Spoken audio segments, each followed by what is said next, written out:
All right, day 64, to the glory of God. And we are doing sprint work today. And so let's talk a little bit about how that progression might look. So first, you're probably gonna do, well, you've probably already, if you've done sprints, I'm assuming now that most of you, if you've done 60 plus days of exercise, sprints aren't daunting, right, anymore. It's not the worst thing. It's not the worst thing ever. It's something that you see benefit in and you see the need for improvement in. So the goal for sprints is, one, to be able to go faster. So you can think about if you do 5-second sprints or 10-second sprints, try to get like 1 more foot or 3 more feet each time. And on top of it, try to add another set of sprints. So if you're doing, like mine is this hill, right? As you see my dog, she kind of disappeared. The old Krusty is at the end of the road there. So I'm not really sprinting from there. It's like just up from there and sprinting up this way towards me right here.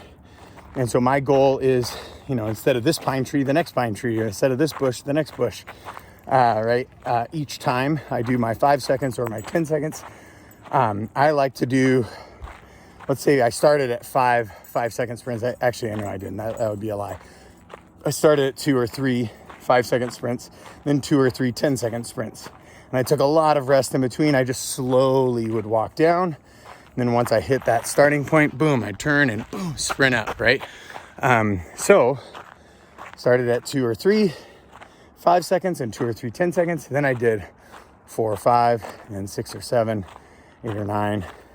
Now I'm at 10, 12 sprints for 5 seconds, 10, 12 sprints for 12 seconds, lots of rest. And I'm trying to increase the distance in that 5 seconds. So I'm getting faster. So higher force output, as well as being able to do it for longer periods of time. That's really, really good conditioning. I know that I have progressive overload happening. I'm getting stronger. I'm able to produce more force. So these are a couple of ways you can easily measure performance success. And the beauty is our bodies, even as we get older, still adapt and still will build that progressive overload. We'll still get stronger. We'll still be able to produce more output. It might take a little bit longer, but you'll see changes in a week faster than you'll see changes on a scale or changes even in your belt line, right? Or areas that you're measuring where you're losing body fat. So knowing that you're improving is a great way to keep going, is a great motivator to continue to do the work, because over time, the excess fat will start to come off. Over time, the excess fat will show a reduction on the scale, a reduction in the pants that you wear, the shirts that you wear, right?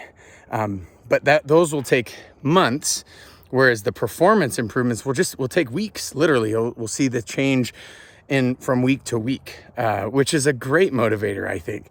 So think about that as you're doing these sprints, and let that motivate you and inspire you to keep going. That is the way God created our bodies, right? He created our bodies to move. He created our bodies to be able to walk and sprint and swim and bike and whatever it is, right? It's the same thing in biking. It's the same thing in swimming.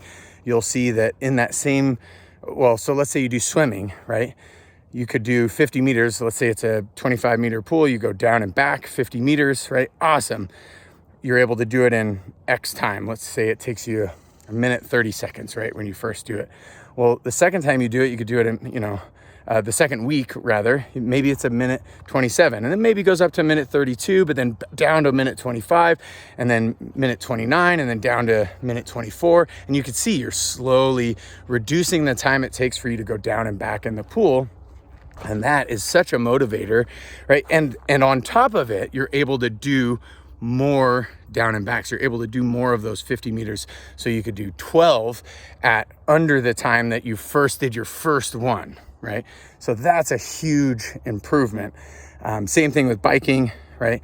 If you do 5-second sprints or 10-second sprints on your bike, I could only go this far in 5 seconds or this far in 10 seconds. Now I can go even further, right? And so you'll see these improvements: kayaking, same, rowing, same, crawling, whatever it is that you're doing, even walking, speed walking, whatever, right? All of these, you're going to see performance improvements, and that is motivating and inspiring to help keep you on that path, consistently doing the work, because the work will show the result. The work will create it. And then engaging with the work and the process, loving that I get to come out here and do sprints in God's creation. Loving that my body is able to do sprints at 42 years old. And I know for some of you that's really young, and for some of you that's really old, but either way you cut it, right? As I get older, I'm going to continue to do this because objects in motion tend to stay in motion, right? God created that law in physics just like he created our bodies, so we might as well embrace it, right? I love you and I'm praying for you.